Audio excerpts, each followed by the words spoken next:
of praise. Come on, let's give God all the glory. Come on. Hallelujah. Thank you, Jesus. Amen. Hallelujah. Praise the Lord. Grabe, nakaka-bless. Nakaka-bless yung YDC. Tingin kayo sa likod. Hallelujah. Sinong nagagalak na napupuno na yung service natin? Come on. Sino yung nagagalak? Come on. Hallelujah. Come on, let's give God all the glory. Come on. Hindi pa yan yung gagawin ng Lord. Darating yung araw, magmumultiple service tayo. Kasi hindi na tayo magkakasya. Come on. Hallelujah. Praise the Lord. Thank you, Jesus. And sinong nag-e-enjoy sa series natin last month? Nag-enjoy, I mean. Sino dito mas lumalim yung pananampalataya niya sa Lord? Amen. Pakisabi sa katabi mo, mag-ready ka today kasi mas lalalim pa yan. Yan. Sino dito mas nag-e-expect pa sa gagawin ng Lord sa kanyang buhay? Say amen. Sino dito mas nais pa niyang lumalim yung pananampalataya niya? Say amen.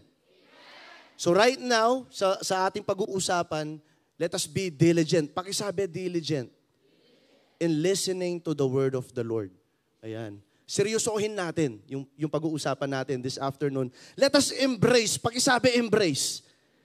Let us embrace what the word of the Lord is going to say to each and every one of us this afternoon. Kasi ako naniniwala ako, this will transform many minds.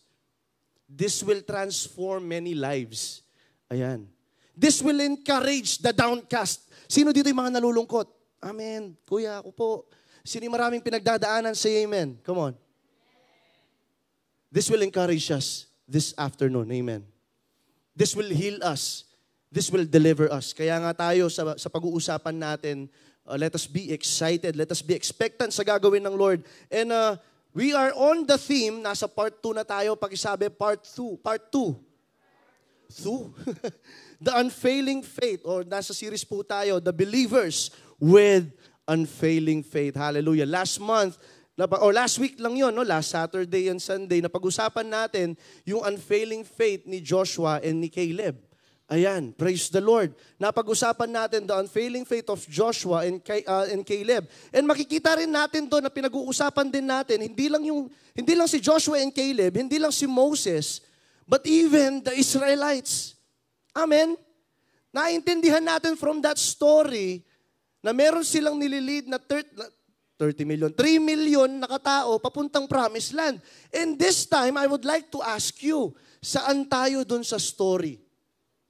Are we Joshua and Caleb or are we the Israelites? Kasi kahapon, kagabi, no, sa CU namin, shout out po kay Kuya Romer, sa pinag-uusapan namin, we have this realization sa CU namin. Oo nga, no, wait lang. Sa mga pinag-aaralan natin from Moses or from Noah hanggang ngayon, nasaan tayo? Ano yung tinuturo ni Lord? What have we learning so far? Amen. Nandyan pa ba kayo? What is the purpose why we are here? Ano yung rason? Ano yung pinag-aaralan namin? Lord, ano yung nais mong gawin sa buhay namin? Bakit namin sila pinag-aaralan? So kailangan nating ma-distinguish. Nasaan ba tayo? Are we the Israelites? Or are we Joshua and Caleb entering the promised land? Come on. Pero marami dito sa Calvary Temple, they are Joshua and Caleb. Hallelujah. Marami dito, they will raise up armies. They will face the giants and they will conquer the land. Amen. Sige, palakpakan natin ang Panginoon. Come on. Come on, if you know that the Lord is with you. Hallelujah. And yung pag-uusapan natin is a continuation of the series. Continuation siya, pagtutuloy-tuloy siya ng serye na pinag-uusapan natin. So this afternoon, we are going to talk about the unfailing faith of who? You know, may nakakaalam na. The unfailing faith of Gideon. Hallelujah. Come on. The unfailing faith of Gideon. Did you know, isa sa mga book na sobrang nagbago ng perspective ko as a Christian, I remember kasi halos paumpisa pa lang talaga ako na magseryoso in the ministry that time. One of the book that really changed my perspective and my faith in God is the book of Judges. Malamang sa inyo, may book of Judges pala, Kuya Rads. May book of Judges pala. Meron. May book of Judges. And dito mas nag-grow yung pananampalataya ko. Nung na-open na yung eyes ko. Kasi in Book of Joshua, makikita natin doon na si Lord, binigay niya na yung promised land. Eto na, nakapasok na sila sa promised land. Ayan na, si Lord, si Joshua, ibibigay niya na yung portion ng lupa sa bawat tribo. Oh, the tribe of Reuben, eto yung sa'yo. Kay Judah, ito yung sayo. Kay Manasseh, ito yung lupa mo. Binibigay na ni Joshua. At makikita natin dun sa story, sa Book of Joshua, natapos siya ng ganito. And the Lord fulfilled all of His promises to Israel. Hallelujah. Come on. And the Lord, ulitin ko siya. Kasi baka hindi nyo narinig. And the Lord fulfilled all of His promises to Israel. At sinabi niya doon, none of them failed. Hallelujah. Ibig sabihin, tapat yung Diyos na sinasamba mo. Kung ano yung pinangako niya sa buhay mo, gagawin niya. And true enough, nakita natin sa Book of Joshua, binibigay ni Lord, ni Joshua, yung portion nila. Dumating din si Caleb. Sabi ni Caleb, Joshua, alam mo, 85 years old na ako. Ganun na siya katanda. Matanda na ako. Pero yung lakas ko, parang sinlakas pa nung una nating makita yung promised land. At pinangako ni Moses sa akin, ibibigay niya yung Hebron. Alam ko, may mga giants pa doon. Imagine, no? Yung mga giants during that time, sobrang laki na sinliit lang sila ng tipaklong. Ganun sila kaliit. And then here, we see the story, the hero in the story. Sabi niya, kahit ganito kami kaliit sa mata ng mga giants na to, I will conquer them. Laklakan ko lang mabihe. Kasi kayabe kayong ginu. That is unfailing faith. That is unfailing faith. So binigay ni Joshua kay Caleb yung isa sa pinakamagandang portion ng lupa sa Israel. Ano yun? Yung Mount Hebron. Doon siya nagdwell. And then makikita natin ngayon sa Book of Judges yung story, nagstay na sila sa Promised Land. And marirealize mo along the storyline kapag binabasa mo siya, na hindi pala yung promised land yung makakapagpabago ng puso ng Israelites. Hindi pala yung mga pagpapalang nakapaligid sa'yo ang makakapagpabago sa'yo. Because no matter how good the promise is, but if God is not with you, wala rin siyang kwenta.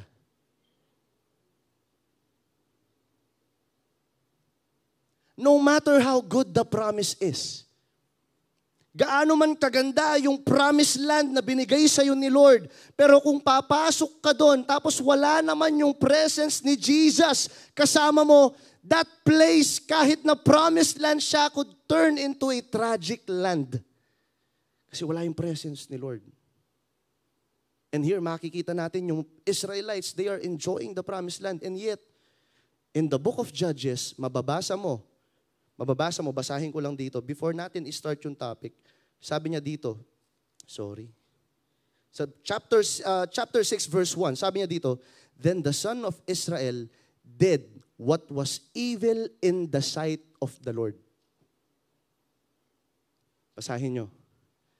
Nasa promised land na sila, yung lupang pinangako, imagine, ito na yung in-expect natin. The land flowing with milk and honey. Tapos yung mga ubas, sinlaki ng bola ng basketball. Dalawa yung taong nagbubuhat. Ayan.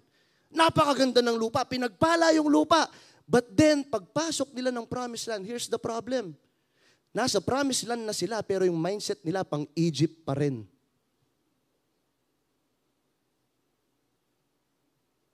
Look at what they did. They did evil in the eyes of the Lord. And for 7 years, dahil nga, ito yung nangyari sa kanila. No? Ito yung nangyari. Pagdating nila ng promised land, hindi pa rin nila sinundan si Lord. Ang nangyari, and for 7 years, God gave them into the hands of Midianites. Hinayaan sila ng Lord dahil hindi na sila sumasamba sa Diyos. Sumamba na sila sa ibang Diyos-Diyos. Ano nangyari? God gave them up. Binigay sila ng Lord sa mga Midianites. At dito po papasok yung pinag-uusapan natin. Context lang para ma-establish natin yung the unfailing faith of Gideon. The book of Judges is this: Israel is in downward spiritual state. Ibig sabihin, wow, promised land. Land flowing with milk and honey. Ito na yung pinangako ng Diyos. Hindi ba ganun yung sa atin lahat? Merong pinangako yung Diyos. Ito na, papasok ka na sa relationship na pinagpe-pray mo. Hallelujah, Kuya Rats. I've been praying for 1 month. Grabe ka naman, 1 month. Ito na, papasok na ako ng promised land. Yung pinagpe-pray kong trabaho, ito na, bibigay na ng Lord sa akin. But then again, kahit na nandun ka na sa promised land mo, uulitin ko, kung wala naman yung takot ng Diyos at yung presence ni Lord, wala rin kwenta yun. It is a tragic thing. And in this story, para maintindihan natin yung Book of Judges, yung spiritual life ng Israel pababa. Pa-worse ng pa-worse ng pa-worse. Apostasy is evident. Ibig sabihin, kahit na nag-camp sila, nakakita nila yung pagkilos ng Lord, may apostasy. Yung ibig sabihin ng apostasy, may tumatalikod sa Diyos. Ouch. Meron dito, pagkatapos ng camp, expect mo on fire ka, but then again, babalik ka sa dati. Ganon ang spiritual state ng Israel. Ayun kasi nakapasok na sila ng promised land. Tapos bigla, may apostasy, may mga tumatalikod sa Diyos. Actually, tumalikod sila sa Diyos. At ang mangyayari, kapag tumalikod sila sa Diyos, iiyak sila. Katulad ng marami sa atin, di ba? Pag may problema ka, Lord, na broken-hearted na naman ako. Lord, na-sin zone na naman niya ako, Lord. Lord. Ngayon pala, nagmamadali ka rin. So, nangyari, yun nga, umiiyak sila sa Lord. Pero dahil faithful si Lord, ang gagawin ng Lord, sasagot siya. Sasagot siya. I mean, iiyak sila. Lord, tulungan niyo kami, hindi na namin kaya, nasasaktan kami, we are broken-hearted. Then the Lord, because of His faithfulness, He will answer the cries of Israel. So, ang gagawin ni Lord, magpapadala siya ng isang judge. Doon papasok yung pinag-uusapan natin. Magpapadala siya ng judge para i-deliver yung Israel sa mga nang-aatake sa kanya. Katulad din sa atin. For a moment, pag natanggal na yung problema, back to normal na naman. Balik kasalanan na naman. Balik na naman sa relationship. Kasi hinahanap ko, kuya. Ganun ang nangyaring cycle sa Israel. The Lord will deliver them, tapos magkakaroon ng peace for 40 years. Sa time po ni Gideon, 40 years. Pero sa mga ibang judges, iba-iba. Pero dito, ganun ang nangyari. So, ito yung cycle. Ulitin natin yung cycle para maintindihan natin. Ang nangyari, papasok sila, nasa promised land sila, magkakaroon ng apostasy. Tapos, mapapunish sila sa Lord. Tapos, bigla silang iiyak. Tapos, magtatayo ng judges si Lord. Tapos, madideliver sila. Then, magkakaroon ng peace. Ganun yung cycle, ulit-ulit. Ulit-ulit. Hanggang sa mapupunta tayo sa story ni Gideon. Ito na, basahin natin. Judges chapter 6, verse 11 to 12. And the angel of the Lord came and sat down under the oak in Orphra that belonged to Joash the Abizrite, where his son Gideon was threshing wheat in a winepress to keep it from the Midianites. When the angel of the Lord appeared to Gideon, he said, "The Lord is with you, mighty warrior." Let us pray. Father, we thank you for this afternoon. We're just so glad of your presence. Thank you, God. Thank you, Lord. Lord, I pray, Lord, in the preaching of your word, mabago po yung mga mindset na meron kami. And sa mga kapatid ko na pumasok po dito, Panginoon, sa lugar na to, may daladalang mga problema, alalahanin, worries, Lord. I pray that in the preaching of your word, their questions will be answered. There will be clarity, there will be deliverance, healing, Lord, emotionally, physically. In the preaching of your word, you will move, Holy Spirit. You will transform. Kahit na po yung pusong bato, Panginoon, papalitan mo po ng pusong mamon, Panginoon, at susunod po sa inyo. Maraming salamat, Lord. In every prideful opinion, every arrogant opinion that are against the word of God, we are destroying them in the name of Jesus. Ano man klaseng mga thoughts pumapasok sa isip po namin na wala po sa inyong salita, we destroy them by the blood of Jesus. We thank you, God, and we praise you in Jesus' name. Amen and amen. So, let's go to the first point. Gideon believed in what God has said about him. Hallelujah. Gideon believed. Pakisabi, believe. What it means to believe. Ano kasing ibig sabihin kapag naniniwala ka? You obey. Once again, to believe is to So Gideon believed, which means Gideon obeyed. in what God has said about him. So basahin po ulit natin yung story sa sa Judges chapter 6, 11 to 23. Basahin natin, medyo mahaba to. And then we will dissect them. No? Pag-aaralan natin sila. Then the angel of the Lord came and sat down under the oak of Ophrah that belonged to Joash the Abizrite. Ito po yung tatay ni Gideon, where his son Gideon was threshing wheat in a winepress to keep it from the Midianites. When the angel of the Lord appeared to Gideon, he said, "The Lord is with you, mighty warrior." Next verse. "Pardon me, my Lord," sabi pong ganyan ni Gideon, "but if the Lord is with us, why has all this happened to us? Where are all his wonders that our ancestors told us about? When they said that did not the Lord bring us out of the Egypt? But now the Lord has abandoned us and given us into the hands of Midianites." Next verse. The Lord turned to him and said, "Go in the strength you have and save Israel out of Midian hands. Am I not sending you?" says the Lord. Sabi ulit ni Gideon, "Pardon me, my Lord. But how can I save Israel? My clan is the weakest in Manasseh, and I am the least in my family." So, nakikita ninyo, no? Nakikita ninyo yung kalagayan ni Gideon. Then the Lord answered, "I will be with you, and you will strike down all the Midianites, leaving none alive." Gideon replied, "If now I have found favor in your eyes, give me a sign that it is really you talking to me." Next verse. Sabi po dito, "Please, do not go away until I come back and bring my offering and set it before you." And the Lord said, "I will wait until you return." Gideon went inside, prepared a young goat, and from an ephah of flour, he made bread without yeast. Putting the meat in a basket and its broth in a pot, he brought them out and offered them to him under the oak. Next verse. Tapusin lang natin ito, tapos idadissect natin. This is the story of Gideon. The angel of the Lord said to him, "Take the meat and the leavened bread, place them on the rock, and pour out the broth." Unleavened pala yung tinapay. And Gideon did so. Kung ano yung pinapagawa ng Lord, sinundan ni Gideon. Then on verse 21, the angel of the Lord touched the meat and the unleavened bread with the tip of the staff. Yung pong angel, meron siyang hawak na staff. Dinikit po ng angel yung staff niya dun sa offering ni Gideon, at ang nangyari, may lumabas na apoy mula sa bato. Grabe. Consuming the meat and the bread, and the angel of the Lord disappeared. Next verse. When Gideon realized that it was the angel of the Lord, he exclaimed, "Alas! Sovereign Lord, I have seen the angel of the Lord face to face." But the Lord said to him, "Peace, do not be afraid. You are not going to die." This is the first point. Gideon believed in what God has said about him. Naniwala si Gideon sa kung anong sinabi ng Diyos patungkol sa kanya. Pero ano nga bang meron sa buhay ni Gideon? Ano nga bang meron? Before natin muna pag-usapan anong nangyari, ano yung mga bagay na magandang ginawa niya, ano munang meron sa life ni Gideon. And binigyan po tayo ng idea on Judges chapter 6, verses 11 to 23, ano nga ba yung picture ng life ni Gideon. Tignan natin siya. Balikan po natin ang verse 1 sa mga prior verses. Hanggang 11 to 12. Yan, 11 to 12. Balik po tayo. Sabi dito, the angel of the Lord, this is Jesus Christ, appearing in the Old Testament. Ang tawag po dito, theophany. Pakisabi, theophany.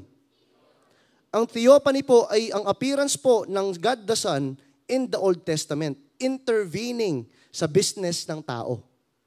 Galing, no? Galing ng Bible. Binabasa niyo yung Bible ninyo. Dapat binabasa niyo yung mga Bible ninyo. This is Jesus appearing. So imagine, no, si Jesus hindi lang siya nag-appear in the New Testament, but even in the Old Testament, God is intervening with man. Ayan, nagpapakita siya sa mga tao. And He came down and sat under the oak tree sa Ophrah na nanggaling sa tatay ni Gideon. At makikita natin dito na si Gideon nagte-thresh ng wheat sa isang wine press. Ano nga kayang meron? Bakit sa wine press nagte-thresh ng wheat si Gideon? And did you know, yung wine press na sinasabi dito, sobrang lalim niya na hindi mo makikita yung mga taong tawag dito, gumagawa ng wine. Malalim yung wine press, pababa yun. Wala lang ako, di ko napakita, meron ako nakita sa Facebook na sobrang accurate. Kaya pala hindi mo makikita si Gideon kasi nasa ilalim siya ng wine press. Malalim yun. Para siyang swimming pool na kwadrado. Tapos malalim siya. Tapos doon sila nagtetread ng wine. Inaapakan nila yung grapes para lumabas po yung wine. And doon siya nagtitresh ng wheat. Alam niyo yung nagtitresh ng wheat? Familiar pa ba kayo doon? Wala kasi bigas na yung kinakain natin dito no? Wala na nagtatanim ng palay siguro. May nagtatanim pa ba ng palay sa inyo dito? Sa mga mukha ninyo, tablet na yung mga hawak ninyo tsaka iPhone. Well anyways, nandito si Gideon, nagtithresh ng wheat. Ang ginagawa kasi dito, para matanggal yung balat ng bigas, ng wheat, hinahagis nila sa open field para yung hangin makuha yung balat. Nakakasunod. Say amen kung nakakasunod kayo. So ang ginagawa nila in the ancient time, para talaga makuha nila yung grain, inaangat nila yung wheat. Tapos kapag mahangin, yung wheat nun, dadalhin niya yung balat para malinis yung grain. Nakakasunod. Ang kaso, ginagawa ni Gideon hindi sa open field. Saan niya ginagawa? Saan? Sa wine press. Nasa wine press siya. Sa wine press, walang hangin doon.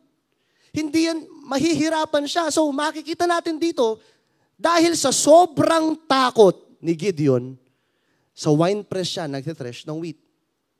And then the Lord appeared to him. And then, ito yung sinabi ng Lord sa kanya. Greetings, mighty warrior. The Lord is with you. Wow. Grabe yung statement na binigay ni Lord. Then, basahin natin yung next verse. Sige, basahin natin susunod. Sabi ni Gideon, pardon me, wait lang. If sinasabi mo na yung Lord kasama ko, bakit ito na nangyayari sa amin? Bakit ito yung nangyayari? So immediately, si Gideon, nakita niya yung nangyayari sa bayang Israel. Kasi sa bayang Israel ang nangyayari, sinasalakay sila ng Midian. Alam nyo ba, sa sobrang dami ng Midian, para daw yung camels daw nila, parang sindami ng buhangin sa dagat, sinasalakay nila lahat ng ari-arian ng Israel. Ganun ang sitwasyon ni Gideon. Nakakalungkot, no? So, ibig sabihin, ninanakaw. Kaya pala nagtatago si Gideon kasi alam niya mananakaw yung grain na tinethresh niya. So, nagtatago si Gideon para hindi manakaw yung pagkain nila. Ganun nakatindi yung spiritual na buhay ng Israel. Na to the point na sa sariling promised land nila, ninanakawan sila. Imagine, being in the place na kung saan ka pinangako ng Lord, pero naghihirap ka.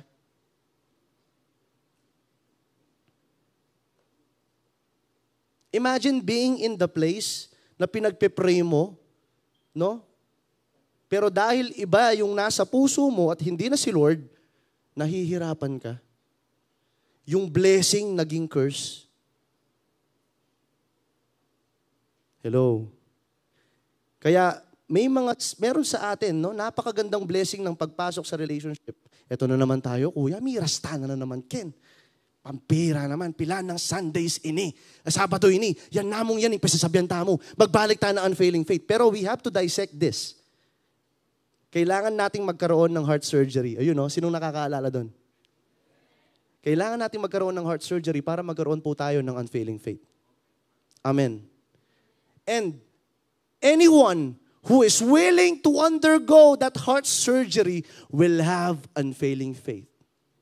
Pero kapag hindi ka willing magpa-undergo ng heart surgery, hindi po matitibay, hindi titibay yung pananampalataya natin. So dito ang nangyari, ganun. Sa sobrang pangit na ng spiritual state ng Israel, nagtatago sila. Dahil naaalala nyo, hindi na ang Diyos ang sinasamba nila at dinidisobey nila ang Lord. Yun ang mangyayari sa atin kapag dinidisobey natin ang Lord. Ganun ang mangyayari sa atin pag dinidisobey ninyo ang mga leaders ninyo. Hello. Amen, YDC. This is what will happen to us kapag hindi tayo nakikinig sa mga leaders po natin. Na kahit na maganda yung pinapasukan mo at sa tingin mo blessing siya, pag nandun ka na, yung thinking mong promised land can turn into a tragic land. And masasayang yung blessing. Imagine they are in the place na pinangako ng Lord, pero nahihirapan sila. Bakit? Kasi wala yung presence ng Lord. So ibig sabihin, you can be in the place na pinagpipray mo. Pero kung wala yung presence ng Lord, sayang din. You can be in a relationship na pinagpipray mo, pero kung wala yung presence ni Lord dyan, wala rin siyang kwenta. Kuya, nagdi-devotion kami. Kung wala yung presence ni Lord dyan, kahit gaano kaganda yung intention ninyo, it will not grow. It will not be fruitful. Sayang din. And just like the Israelites here, pero makikita ninyo yung life ni Gideon. Ang ginawa niya, nag-stand out siya before the crowd. Ito yung nangyari. Sinabi niya, Lord, bakit ganito yung nangyari sa amin? Mawalang galang na, Lord. He seemed to question the Lord. Pero makikita natin dito, may paggalang pa rin si Gideon. Nagtanong siya out of reverence and honor to the Lord. Kasi kilala niya yung Diyos. Panginoon, bakit ganito po yung nangyayari sa amin?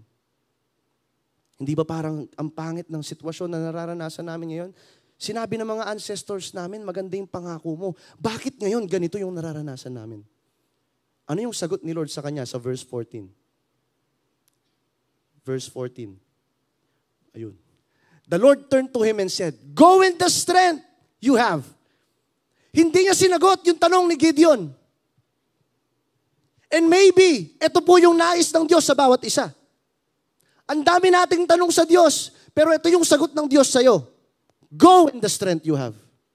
Lord, paano na po? Ito na kasi, the Lord is calling you into a ministry. The Lord is calling you to be an example in your family. The Lord is calling you na magtayo ka ng campus umpukan sa school ninyo, pero natatakot ka. Lord, paano kung ganito? Lord, paano pag ganyan? Paano pag ganito? Paano pag ganun mangyayari sa akin? Go in the strength you have. Alam ko, nakikita ko yung weakness na meron ka, but you will not depend on your own. Go in the strength you have. And save Israel out of Midian's hand. Am I not sending you? Sabi ni Lord kay Gideon. Pardon me, sabi ulit ni Gideon, nakiusap siya. But how can I save Israel? Yung clan namin, sila yung pinakamahina. So in the Manasseh, yung clan namin inside Manasseh, kami yung pinakamahina. Tapos, sa buong pamilya pa namin, sa buong family pa namin, na mahihina sila, ako pa yung pinakamahina. So paano mo ako gagamitin, Lord? Sino po dito nakakaramdam ng ganun? Naramdam mo sa sarili mo that you are not enough. That there are times nakikita mo yung sariling weaknesses mo. May mga pagkakataon na nalalaglag ka because of sin and ramdam mo parang hindi ka na-qualified. May mga pagkakataon na, Lord, parang hindi po yata ako fit sa ganitong ministry. Parang hindi po yata ako enough. Did you know that you are not enough, but Christ is more than enough?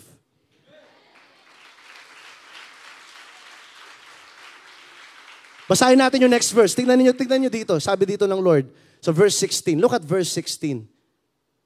The Lord answered, I will be with you.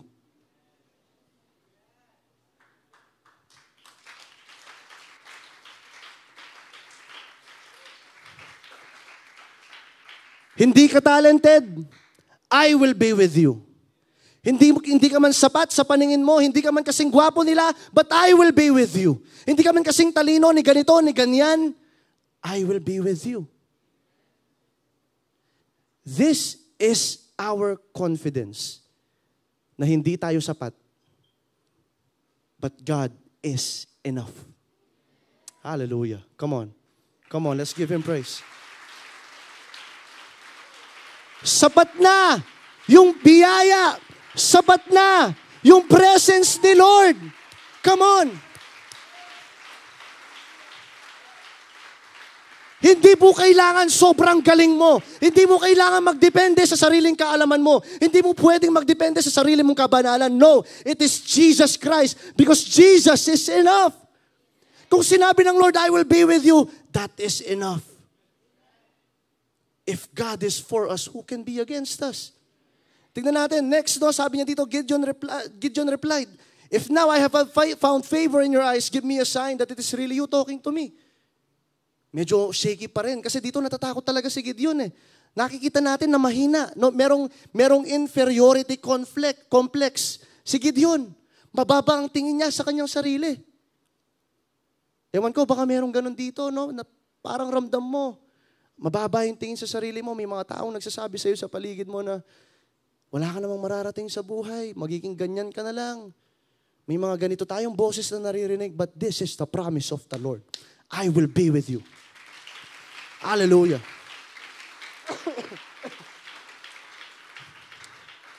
Ano man yung sabihin ng tao sa akin will not matter at all because what God has said, it is final. Kung ano yung sinabi ng Diyos sa akin, yun yung paniniwalaan ko. Natatandaan ko yung declaration na binigay po sa amin ni Bishop. I am not what you think I am. I am not what I think I am. I am not what you think I am. I am not what the world says I am. I am what the Word of God says I am. I believe it, and I will live by it. I am not what Satan says I am. I am not what condemnation says I am. I am not what the fear says I am. I am what the Word of God says I am. Ito yung pinili ni Gideon. At makikita natin dito, when Gideon realized, verse 22, realized that it was the angel of the Lord, he exclaimed, Alas, sovereign Lord, I have seen the angel of the Lord because the glory of God in the Old Testament is ganito. Dahil nga sobrang banal lang Diyos, kapag nakita mo siya, you might die. Banal yung Diyos. Di ba naalala nyo, nung sa Redeem Camp, naituro ko sa inyo that God is holy. And during these biblical times in the Old Testament, whenever they see the face of the Lord, natatakot sila. Kasi alam nila in their sin and in their filthiness, they will die. But look at this. Tingnan nyo dito ang sinabi ng Lord, peace. Pakisabi, peace. Tapos pakisabi sa katabi mo, shalom. Sabi niya dito, do not be afraid, you are not going to die. Do not be afraid, you are not going to die. Just like Mary, no? Makikita natin sa story po ni Mary sa Luke chapter 138. Mary said, Behold the handmaid of the Lord, be it unto me according to thy word. And then the angel departed from her. Mangyari nawa ang sinabi mo sa akin. Hallelujah. Gusto ko lamang i-share to sa inyo. The integrity of the word said unto us lies on who says it. Yung integrity daw ng natanggap nating salita, nakabase siya sa taong nagsasabi patungkol sa atin. At did you know, ang nagsasalita po sa atin ngayon ay hindi po tao. Hindi po katulad ko na kapag nangako, napapako. Hindi po yung katulad ng crush mo na sinabi sa'yo na hindi kita iiwan, tapos bigla nakita mo may kachat na siyang iba. Hindi po yung mga ganong klaseng tao na sasabihin niya sa'yo, hindi kita pagpapalit. Tapos bigla nalaman mo may iba nang kasama. Hindi po ganun yung Diyos natin. Ito yung sinasabi ng Diyos. Kung ano yung pinangako ko sa iyo, tutuparin ko. The integrity of the word lies not on human beings, pero yung integrity ng word nakasalalay siya kanino? Sa Diyos. Kasi yung nangako sa iyo, hindi naman tao. Yung nangako sa iyo, yung Panginoon. Hallelujah. Kaya tignan niyo po yung sinabi dito sa Jeremiah chapter 1 verse 5. Before I formed you in the womb, I knew you. Kilala kita, says the Lord. You might feel insignificant. At marami mang mga tao na hindi nakakapansin sa iyo. Kahit na anong effort mo sa bahay, nagpapakahirap ka sa school, pilit mong tinataas ang grades mo para mapansin ka ng parents mo, pero wala ka pa rin nakukuhang affirmation sa kanila. And you feel disappointed because of your efforts, and then napupuyat ka kakaaral para lang ma-please mo yung parents mo, pero hindi nila nakikita yung pagpapagal mo. But look at the promises of God. Before I formed you, I knew you. Hindi ka man nakikita ng maraming tao, but me. But me, says the Lord. But me, says the Lord. Bago ka pa man mabuo, kilala na kita. Hallelujah. Grabe, makapangilabot siya ito. Kilala kita. I knew you. I have set you apart. I appointed you as a prophet to all nations. Gagamitin ko yung buhay mo. Kilala kita. Hindi ka ganyan. Ano man yung label na nilalagay ng tao sa'yo, huwag mong paniwalaan. Kasi ganun po yung naranasan ko dati. Pinaglalagyan po ako ng label. Itong si Radley, mag-aasawa ng maaga. Itong si Radley, magiging mapariwara ang buhay. Si Radley, magiging lasinggero. Si Radley, magiging babaero. Ang dami pong nilagay na label sa akin. And akala ko ako yun. But then God revealed to me in His Word. Nakilala niya ako. Na hindi na nagmamatter yung sinasabi ng tao sa paligid ko. What matters most is what God says about me. Sabi niya dito sa Psalms 1:16-18, look at this. This is how God loves you so much. Your eyes saw my unformed body, sabi ni David. Hindi, nakita mo, bago pa ako mabuo sa sinapupunan, kilala mo na ako. All the days ordained for me were written in your book. Meron po tayong tinatawag na books of life at meron po tayong tinatawag the book of life. Yung book of life na yun, yung walang S, yun po yung kung saan nakalagay yung mga pangalan natin for salvation. Pero meron tayong tinatawag na books of life na naka-ordain para sa bawat isa. At doon nakasulat lahat ng magagandang plano ng Diyos para sa iyo. Katulad po dito, before one of them came to be, how precious to me are your thoughts. God, how vast is the sum of them. Grabe, Lord. Araw at gabi iniisip mo ko.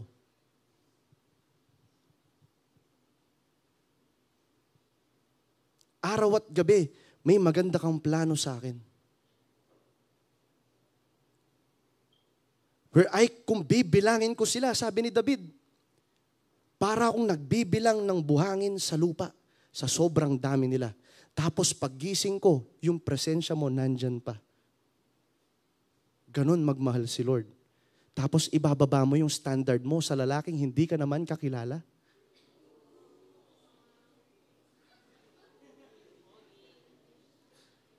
Ganito magmahal yung Diyos. Girls, ganito ka kamahal ng Diyos. Ganito karami yung thoughts niya para sa iyo, yung magandang plano niya sa libro. Tapos ibababa mo yung standard mo sa lalaking walang ginagawa kundi mag-ML, magdamag.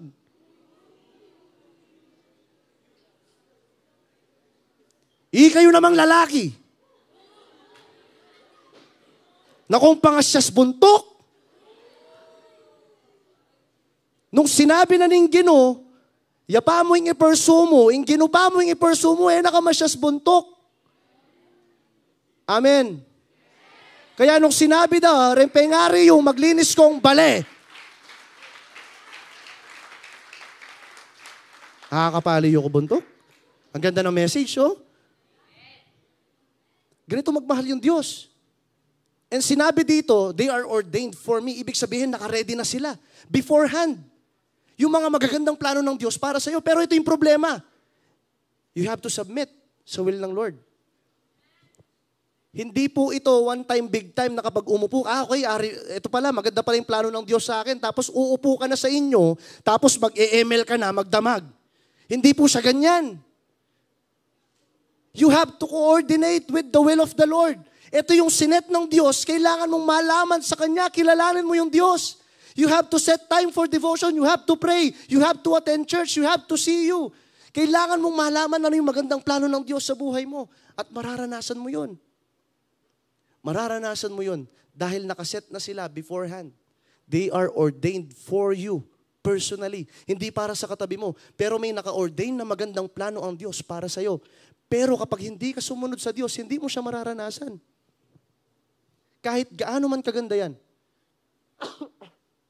Amen. So kung ano yung sinabi ng Diyos, susundin natin to. Kasi alam natin na mas alam ng Diyos ang buhay natin kaysa sa ating mga sarili. Mas kilala tayo ng Diyos kaysa mas kilala mo yung sarili mo. Nandin mo pa magkasakit kang mamili malan eh. O tignan mo na, di ba? Hindi mo alam yung susuotin mo. Pag ilang palit mo ng damit yan para masuot mo yung damit mo ngayon, di ba? Hindi mo kilala yung sarili mo. Sulod may, kaya palitan may, kaya mamili na ka na naman, bagay ka na ako. Papalitan mo na naman. Hindi natin kilala yung sarili natin, pero yung Diyos kilala tayo. So mas pagkakatiwalaan natin yung Diyos na may kilala po sa atin. Hallelujah. Look at this, Jeremiah 29:11. For I know the plans I have for you. Hallelujah. Declares the Lord. Plans to prosper you and not to harm you. Plans to give you a hope and a future. This is the plan of God for your life. So YDC. Pero meron twist dito. Listen to me very carefully. Sinabi po sa amin to ni Pastor Manny. If we are to think about life on earth, kapag pinag-uusapan yung plans na yan, napakababaw pala ng mga nalalaman natin patungkol sa Diyos. Kung yung verse na yan, yung naiisip mo lang, magkakaroon ka ng magagandang sasakyan, napakababaw. Because did you know that the plans of the Lord is not only for the world, hindi lang dito sa mundo, but even in eternity. Kaya nga countless eh. Kasi eternity. Hindi mo masukat-sukat, hindi mo mabilang-bilang. Ganun kaganda ang plano ng Diyos para sa'yo. It requires eternity. Kapag yung mga bagay lang sa mundo, yung naiisip mo, pag yun yung pinag-uusapan nating verse, ibig sabihin napaka-superficial. Kasi yung plano ng Diyos para sa'yo, hindi pang lupa. Oo, mararanasan natin ang pagpapala dito ng Diyos kapag sumusunod tayo, pero yung pinakamagandang plano ng Diyos kapag makikita na natin siya mukhaan. When we see our Savior face to face. Hallelujah. Yung nga nasabi ng kapatid natin sa testimony, maririnig po natin yung salitang, "Well done, thou good and my faithful servant." Hallelujah. Yun po yung magandang plano ng Diyos. Sa eternity po natin ito. Sige, palakpakan natin ng Lord. Hallelujah. The best thing that could happen to us is the will of God. Just embrace and believe His word in obedience. Grabe to. The best thing that can happen to us, none other, wala nang iba kundi po ang will ng Panginoon. Just embrace and believe His word in obedience. Ano pong kailangan gawin? Kailangan nating sumunod. We have to participate. Yes, alam nyo, naiintindihan ko kayo. Kasi baka, Kuya Rads, hindi mo ba kami naiintindihan? Lagi ka nang nanenermon patungkol sa mga love life na yan. Alam nyo, naranasan ko yan. And it is painful. Na-share ko nga sa mga CU ko noon kasi first time mag-attend sa CU namin si Kyle, na-share ko sa kanya yung naging story ko. Imagine, college days, no? For a whole month, hindi ako natutulog dahil umiiyak lang ako because of anxiety. Because I have entered into a wrong relationship. At gumawa ako ng mga bagay na hindi kaaya-aya sa Diyos. Eh ako matudtod. Ayoko maranasan nyo yun. Ayoko makagawa kayo ng desisyon na pag, alam mo yun, na hindi nyo na mababalik. Kaya ganun na lang din kami ka-eager mag-share sa inyo, magsalita sa inyo. Kasi ayaw naming maranasan nyo yun. Kasi sobrang mahal namin kayo. Yung nais namin para sa inyo, don't misunderstand us. Lalong-lalo na yung mga leaders ninyo na nag-share, binabawalan kayo, sinasabihan kayo na wag muna. Alam nyo, makinig kayo sa kanila. Kasi sila din mismo naranasan yun. And nung nag-obey kami sa Lord, nung nagpaisa-ilalim ako sa plano ng Diyos sa buhay ko, naranasan ko yung biyaya niya. I have experienced the grace of God. Yung grace ng Lord na hindi ko akalaing mararanasan ko. Hindi ko po expect kung paano po ako ginamit ng Lord. And even today, right now, in front of you, I am speaking these things because of the grace of God. So imagine kung anong kayang gawin ng Lord sa buhay mo kapag sumunod ka. Anong kayang gawin ng Lord sa buhay mo kapag nag-submit ka sa plano niya? So we are not trying to condemn you. Hindi namin sinisira yung mga tuwa ninyo. Pero nakita kasi namin, pag hindi namin sinabi yung totoo, mapapahamak yung mga buhay ninyo. But because we love you so much, that we want you to obey the Lord. Kasi napakaganda ng plano ng Diyos sa buhay natin. Point number 2. Gideon had an unfailing faith in God because Gideon demolished idols and built God's altar.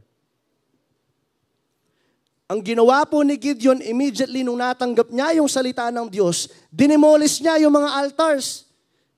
Dinemolish niya yung mga idols. Basahin po natin. Let us look at the story sa Judges chapter 6, 24 to 32. So Gideon built an altar to the Lord there and called it the Lord is Peace. Naaalala nyo sa last story kanina. Di ba sinabi ng Lord na peace, you will not die. Shalom, you will not die. At dahil nga naranasan po ni Gideon yung kapayapaan ng Diyos at hindi siya namatay, dito natin unang makikita yung account ng pangalan ng Diyos, Jehovah Shalom.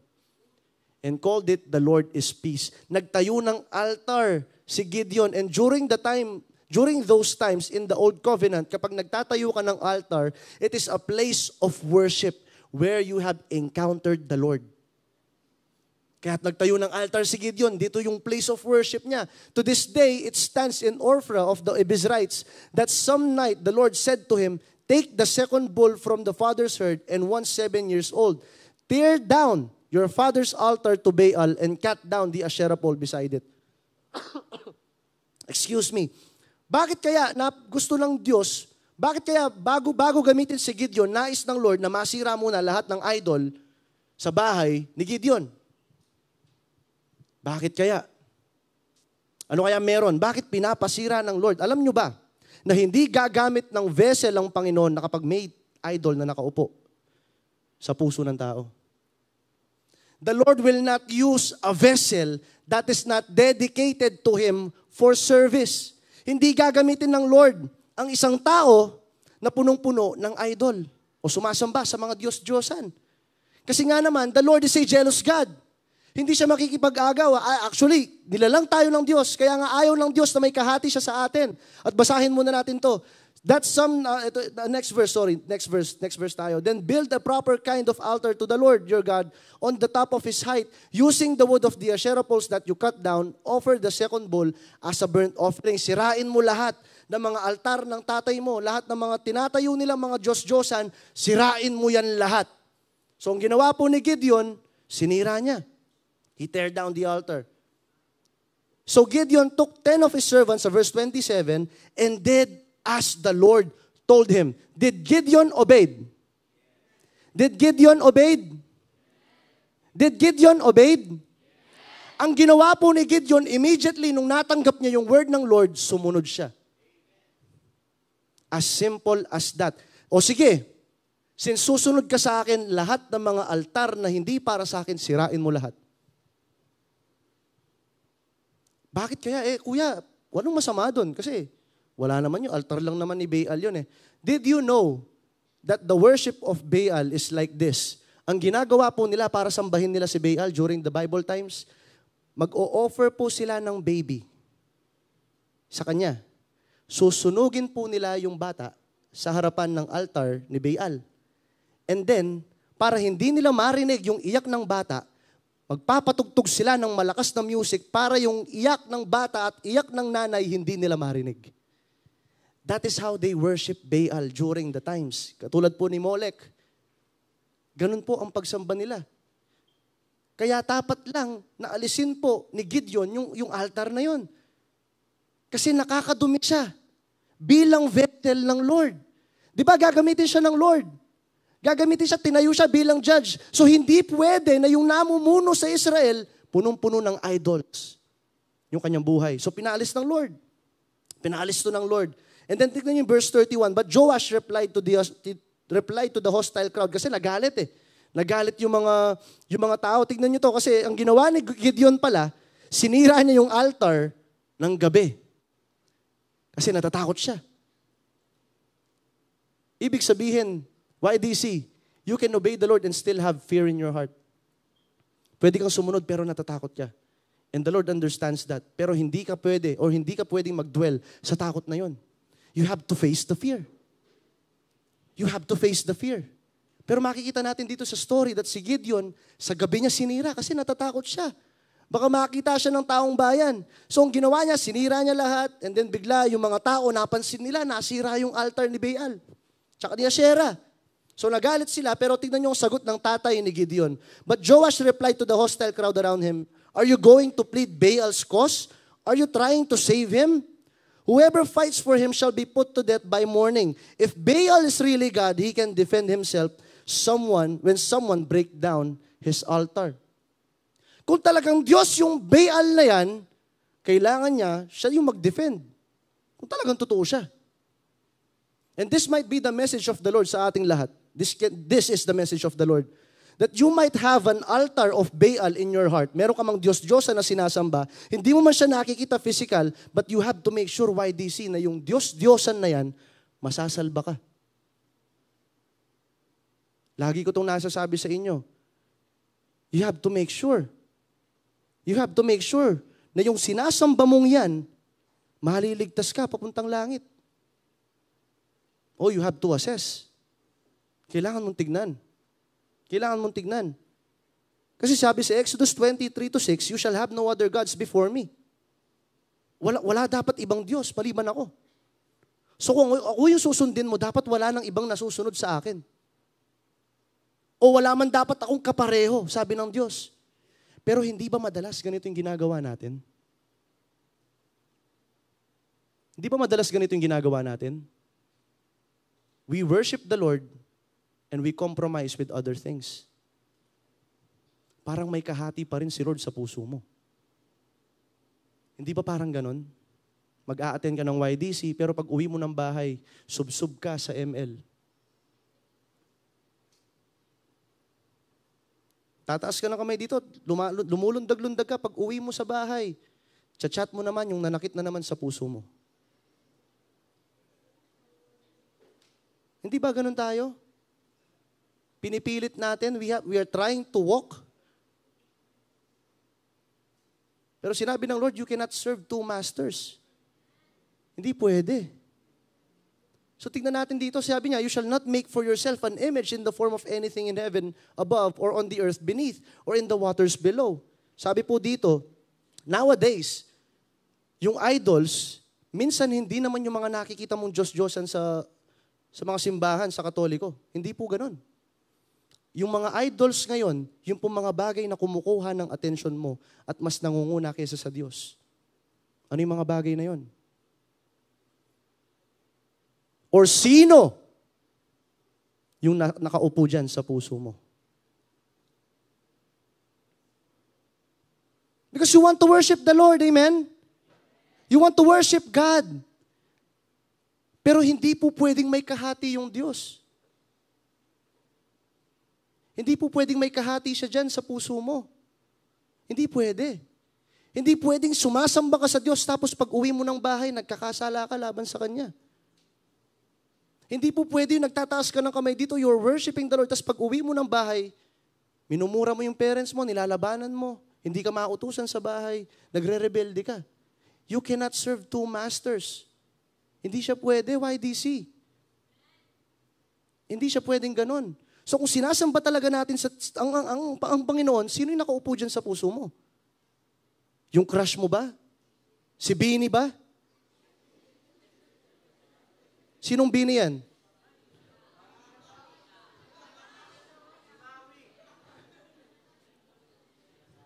Yung alam kong Bini kasi, yung Binicol Express eh.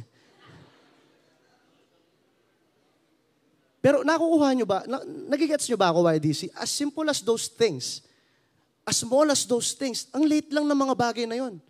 Pero pag yan, nakuha na yung atensyon o yung upuan dyan sa puso mo, idolatry na yon.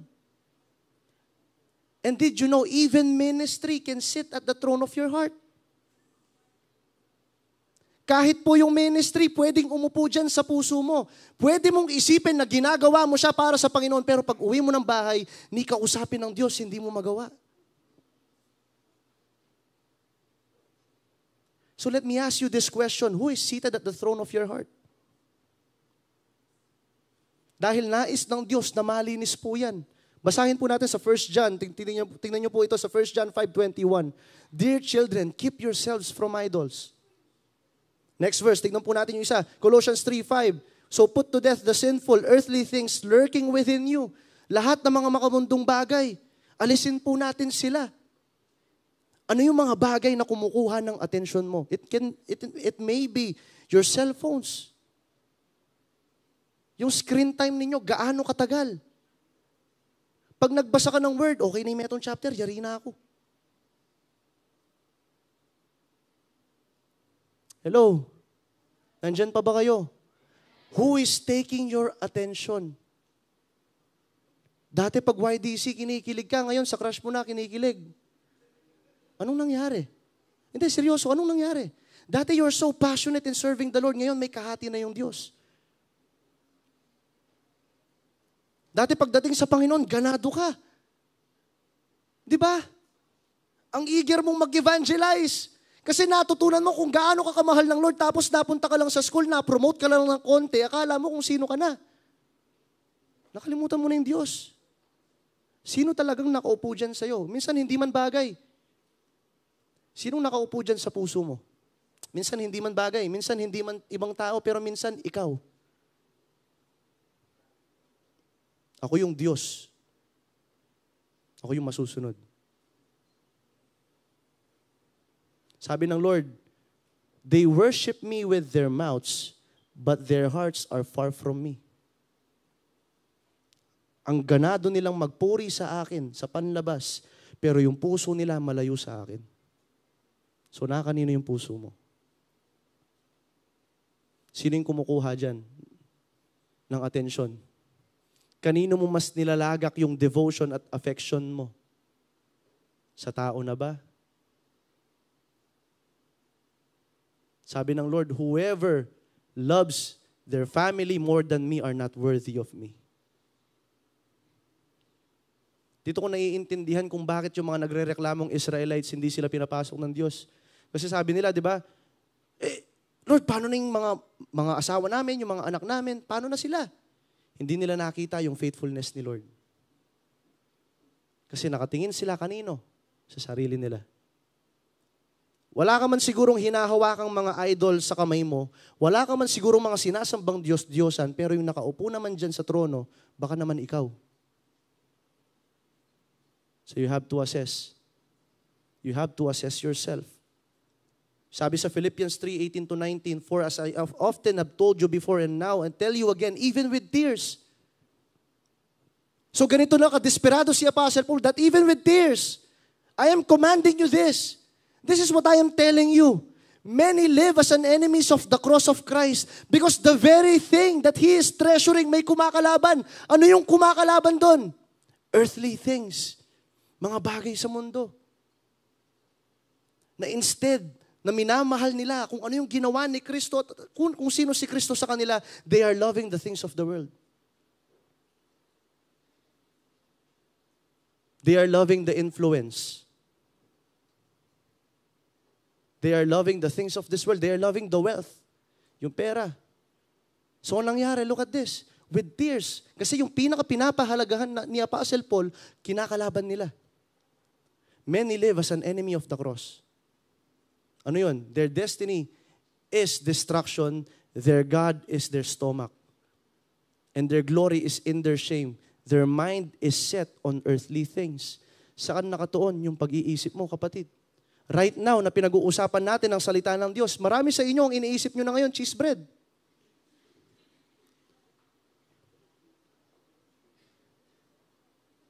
Marami sa inyo, iniisip nyo, pambira, kalwat na naman magsalitang Pastor Radley. Saan nakatuon yung mga attentions po natin? Their God is their stomach. So, before tayo mag-move forward sa last point po natin, mabilis na lang to, who is seated at the throne of your heart? Sabi po ni Jesus, out of the abundance of the heart, the mouth speaks. Kung ano yung lumalabas sa bibig, siya ang nandyan sa puso. So kung puro kamunduhan yung lumalabas sa ating bibig, hindi na kami magtataka kung sino diyang nakaupo sa puso natin. Point number 3, Gideon had an unfailing faith in God because Gideon trusted and obeyed God's battle plans. Hallelujah. Ito na, nalinis na yung mga idols. Tinanggal na siya. Kinonsidered na po si Gideon bilang Jerubbaal. Binigyan siya ng pangalan ng kanyang tatay, Jerubbaal. Because he destroyed the idols of Baal. Sinira niya na, tinanggal niya na yung mga idols sa puso niya. Lahat ng mga nakikita niyang Asherah poles and Baal na altar, tinanggal niya. So ngayon, ready nang magamit si Gideon. Come on. After you have removed the idols from your heart, in your heart, you are ready to be used by the Lord. And having an unfailing faith is removing the things in your heart that does not please the Lord. Yun yung unfailing faith. Kung gusto mo magkaroon ng unfailing faith, kailangan matutunan mo muna magtanggal ng mga idols dyan sa puso mo. You have to be ready to remove them. Hallelujah. YDC, nandyan pa ba kayo? Look at this, Judges chapter 6, 33-40. Now all the Midianites, Amalekites, and the eastern peoples joined first forces and crossed over the Jordan. Ito na. Nagsama-sama na yung kalaban ng Israel. Ito na sila, nagkampo na sila sa Valley of Jezreel. Then the Spirit of the Lord came on Gideon. Why? Because the vessel is clean. Hallelujah. The Spirit of the Lord came on Gideon. Why? Because the vessel is clean. Nakuha niyo po ba yun, YDC? It means that the Holy Spirit cannot dwell within you if there are still things in your heart that does not please God. So kung may mga bagay pa dyan sa puso mo na kumukuha ng atensyon mo na hindi sa Diyos, the Lord will not fall down on you. Kasi nga hindi pwedeng magdwell ang spirito ng kamunduhan sa puso mo kung nais mong magdwell ang Holy Spirit sa iyo. So right after cleaning the vessel, tinanggal na yung mga idols, sinira yung mga Asherah poles, nag-offer na si Gideon, then the Spirit of the Lord came on Gideon. You want the Spirit of the Lord? Sino dito nagnanais ma-feel ng banal na Spirito? Then clean the vessel. Pakisabi sa katabi mo, clean the vessel. This might be the word of each and everyone today. You have to clean the vessel. You have to sanctify yourself. Kailangan mong matanggal yung mga bagay na yan na kumukuha ng atensyon mo. Kailangan mo silang tanggalin and you will be ready to be equipped by the Spirit of God. And ano nangyari? Eto na. Hallelujah. Punong-puno na ng banal na Spirito si Gideon. And ang nangyari, tuturut! He blew the trumpet, summoning the Abiezrites to follow him. Eto na. Narinig nila yung tawag, may gerang paparating. Pero dahil nga punong-puno na siya ng Espiritu ng Diyos, yung dating matatakutin na Gideon, eto na, tumayo na bilang mighty warrior. Hinawakan na yung salita ng Diyos.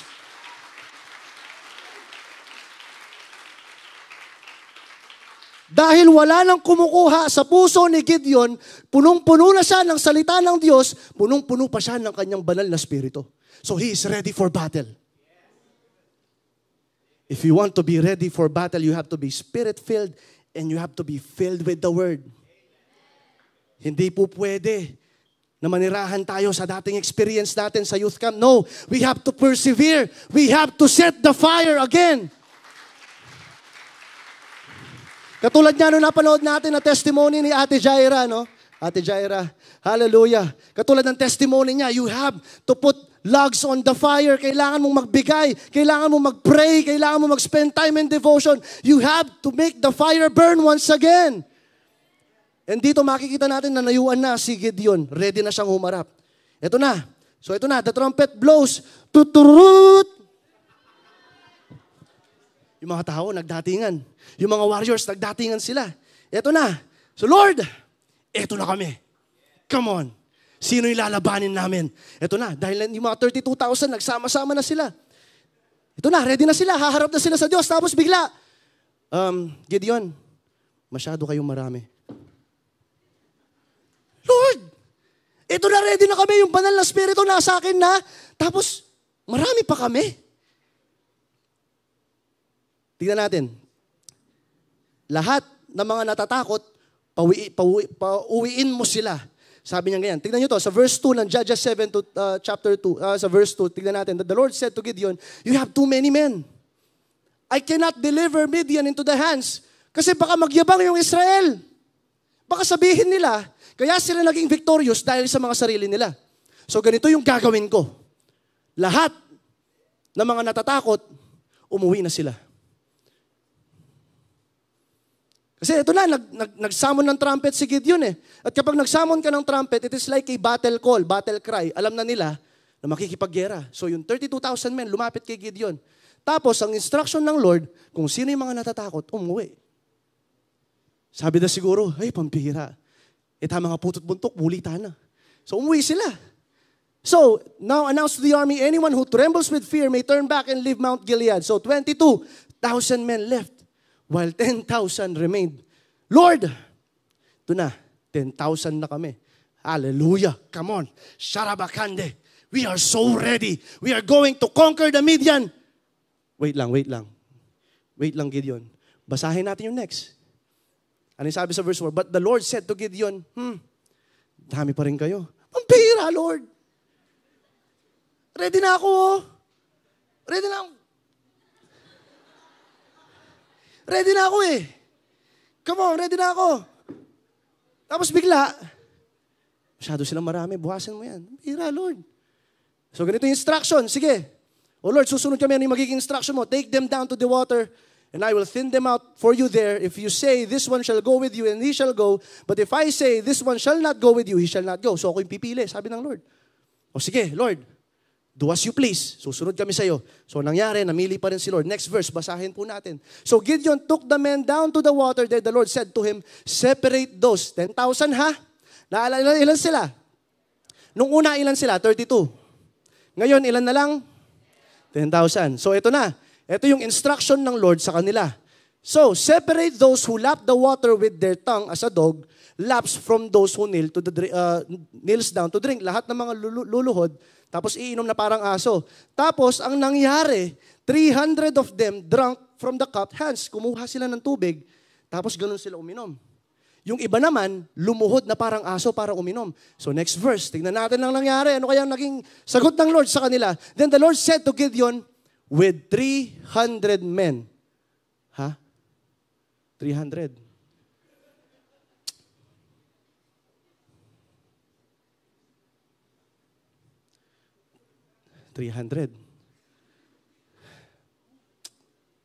Oh. Sabi niya, with the 300 men that lapped, I will save you and give the Midianites into your hands. Let all the others go home. So imagine this. 10,000 haharap si Gideon. No? Brothers, sabi na kasi ng Ginoo, dito mong 300. Sumuli na kayo. Tapos yan, ito na, siyempre, haharap sila sa Midian. Ang dami ng Midian. Kung babasahin nyo nga yung book, sinabi ko nga kanina, sindami sila ng buhangin. Ganun sila karami yung lalabanin nila. Tapos dito, 300. So nai-imagine ko, imi-meeting na ni Gideon. Pare, 300 lang kayo. Pero lalaban tayo kasi kasama natin ang Diyos.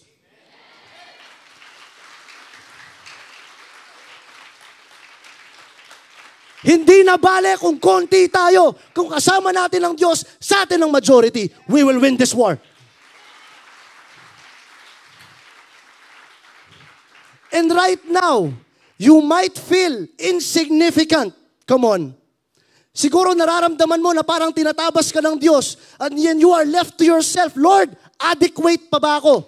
Am I enough to go? Am I enough? The Lord says, I will be with you. I will be your confidence. Ako yung magiging confidence mo. So kahit ganyan lang kayo karami, we will turn the world upside down. Even the 12 apostles, imagine. Hindi sila nag-aral, hindi sila mga matatalinong tao, but God used them mightily. And they turned the world upside down with just 12 apostles. Numbers don't lie. Dito, we cannot do the math. Hindi pwede. Pastor Jack, we cannot do the math. Kasi konti sila. Laban sa 135 na Midianites. 135,000 na lalabanan nila. So, the 300 is not enough. But, sabi ko nga po kanina, if the Lord is with us, who can be against us? At ito na nangyari, hindi ko na po babasahin yung mga verse. Nagpunta sila, dinivide na po ni Gideon ng kanyang 300 men. Nagpunta na po sila sa kampo ng mga Midian. At ang dala-dala nila ay ano? Trumpet at saka clay jar. Paano kami makakapatay ng tao dito, Lord? Ang dala-dala namin, sa Tagalog, rin Tagalog ng clay jar. Tapayan. Parang paso, no? Parang paso na malaki, nalalagyanan ng tubig. Paano kami makakapatay ng tao dito sa tapayan? Sige nga, paano may... Meteo.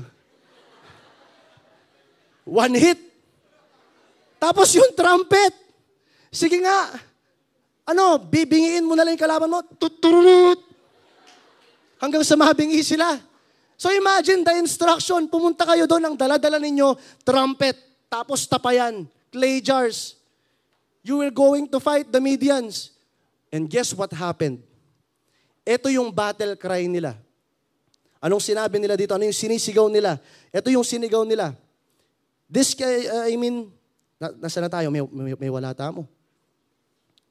Wait lang. Basahin. Sorry. Ito yung iniiyak nila nung lalaban na sila sa Midian. Ito yung shout. This will be the shout.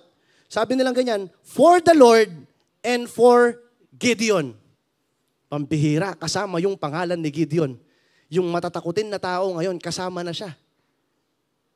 Kasi papakita ng Lord na kayang gamitin ng Panginoon yung even the weakest man, He can use it for His glory. And ito na nangyari. Malapit na sila sa kampo ng Midian. At sabay-sabay silang sumigaw. Sinira nila yung pitcher, yung daladala nilang clay jar, tapos sila yung nag-trumpet. Tapos yung sigaw nila, a sword for the Lord and for Gideon. Ang nangyari, nataranta yung mga Midianites, nagpatayan sila. The Lord caused confusion to the Midianites. Ang nangyari, naubos sila. Ganon natalo ni Gideon yung mga Midianites. The instruction seems so weird. Kasi 300 lang sila. Tapos ang dala, clay jar and trumpet. But the Lord gave them the victory. Kasi pinapakita lang doon ng Panginoon, this is unfailing faith. Sige, palakpakan natin ng Lord.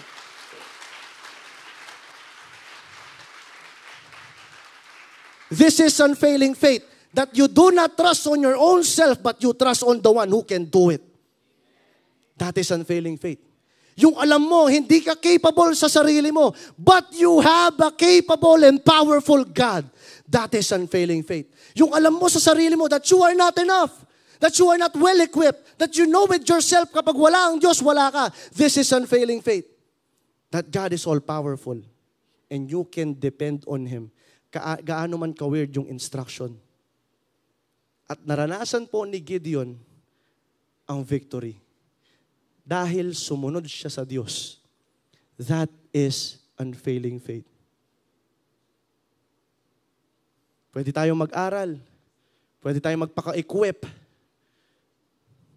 But this is the word of the Lord to us this afternoon. Proverbs 3:5-6. Trust in the Lord with all your heart. In all your ways submit to Him, and He will make your path. Trust in the Lord. Not in your own knowledge. Hindi dahil mataas ang grades mo. Hindi dahil may position ka sa school.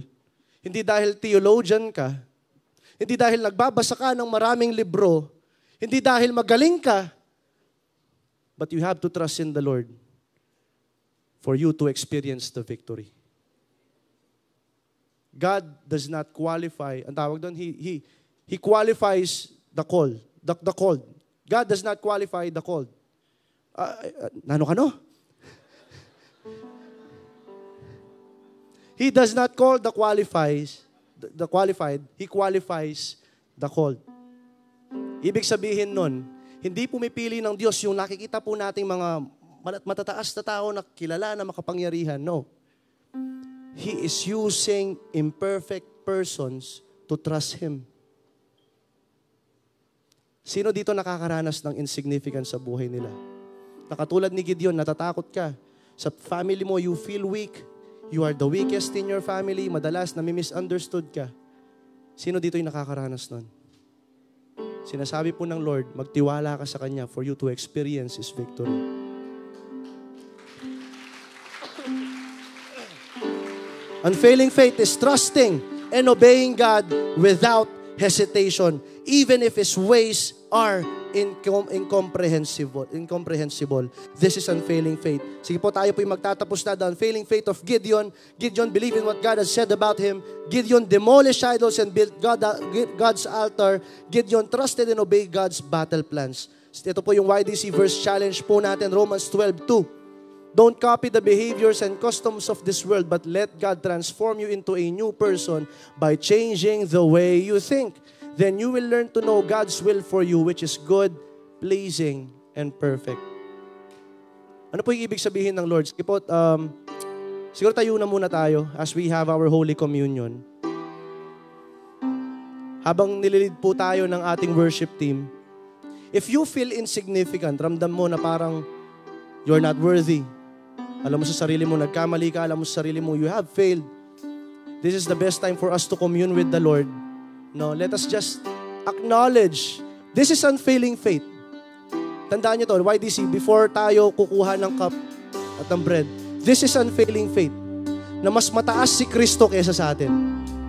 Na yung pinakasandigan at confidence po natin, hindi po dahil nagmi-minister ka na, hindi po dahil magaling kang magbasa ng Bible, at hindi dahil nagpipray ka.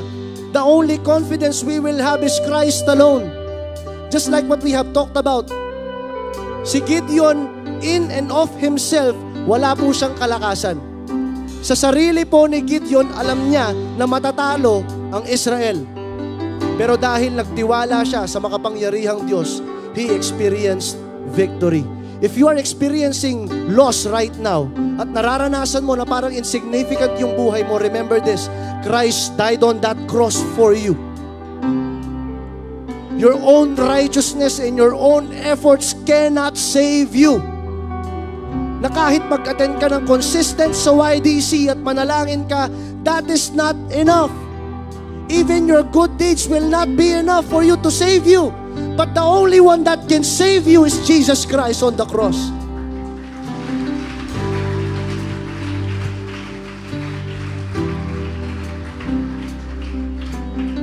This is how much God loves you. Diba lagi ko nasa-share sa inyo, the greatest revelation of God's love is seen in the cross of Jesus Christ. Binigay niya yung kanyang anak para sa'yo kasi mahal na mahal ka niya kahit na nasa kasalanan ka pa. This is unfailing faith. It is to not depend on your own, but depend on Jesus Christ alone. Hallelujah.